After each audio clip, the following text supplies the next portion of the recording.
We are getting there, don't you see?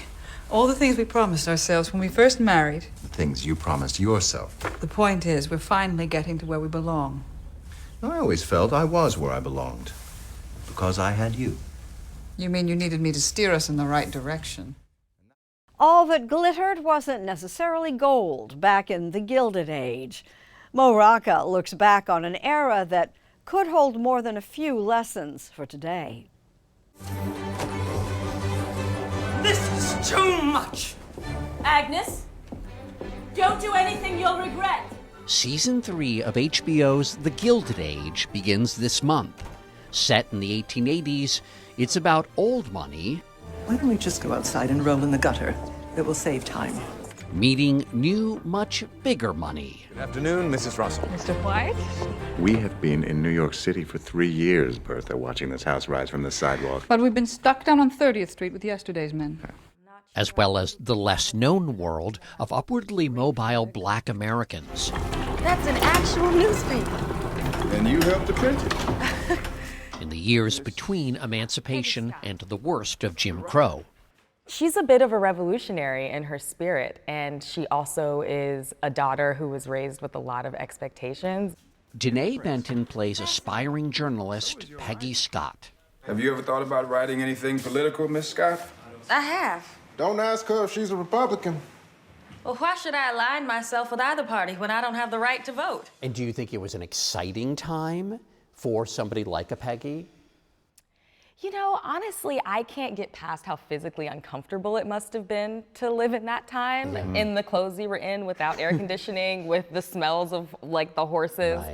Right. But I think someone who was moving the way Peggy was moving, fighting for voting rights, fighting for action, to see her community look different than she left it, I imagine it was exciting for her to feel like, oh, I was born in this one window where had it been 20 years earlier, or 30 years later, I might not have had this kind of mobility.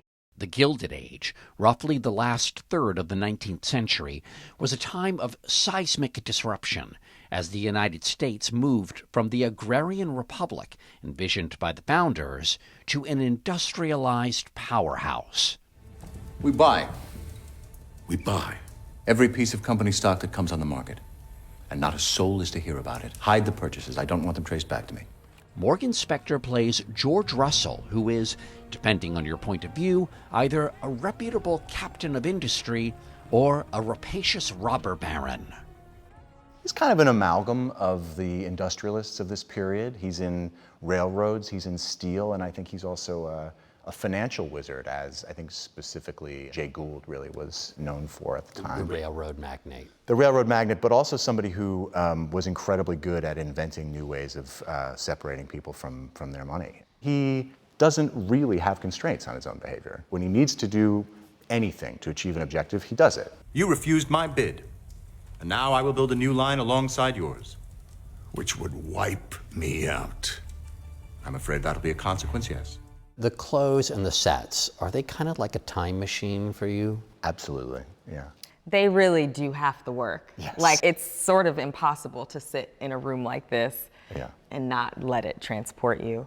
So that tapestry is the triumph of avarice.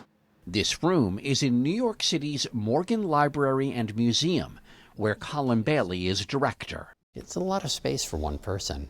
After 1907, he basically considered this to be the uptown branch of his office in Wall Street.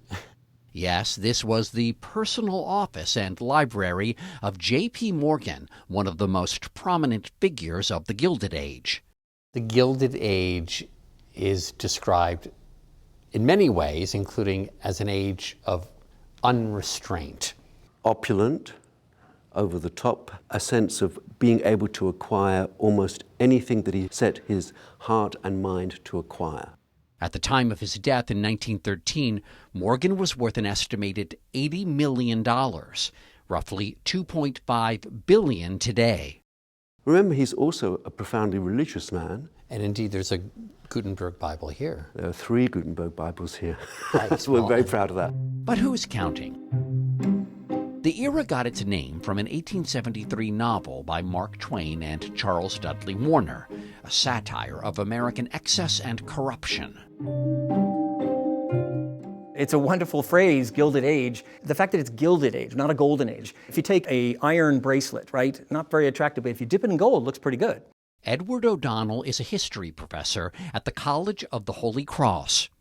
The great vexing thing in the Gilded Age is that we have so much progress, so much wealth generation, and we seem to have more poverty than ever before. So if you're in New York City, you can walk down Fifth Avenue and be dazzled by all the wealth and all the incredibly expensive goods in the stores, and then you just go a few blocks away to a slum district, and suddenly you are surrounded by hundreds of thousands of people living in 6-story tenements, some of which that don't have running water. The wealth was powered in part by the mass production of steel.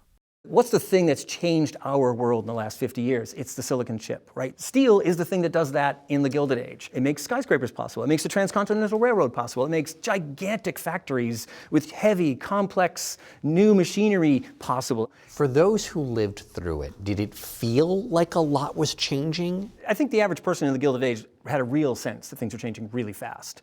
Think about something like electricity and electric lighting. I mean, they are absolute revolutionary new forms of technology.